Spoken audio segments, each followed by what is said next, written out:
আর বেশি দিন বাকি নেই, ঢাকে কাঠি পড়লো বলে। চারিদিকে শাল সেগুনের জঙ্গল, খুব সুন্দর একটা জায়গা। 4টা স্পট ঘোরাতে 600 টাকা নেওয়া। ভাই ওটা হাতে কি মুড়ি?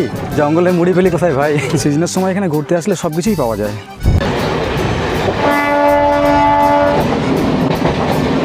সামনের দুর্গাপুজোর কটা দিন কিংবা তারপর যদি শহরের কোলাহল ছেড়ে একটু নির্জনতায় ডুবে যেতে চান, যেখানে থাকবে সবুজ ঘন শাল সেগুনের বন, অজস্র ঝর্ণা, প্রাচীন রাজপ্রাসাদ, মন্দির, আদিবাসী সংস্কৃতির রঙে সাজানো ভূমি, তাহলে বলবো একদিনের ট্রিপে এর থেকে ভালো কিছু আর হয় না।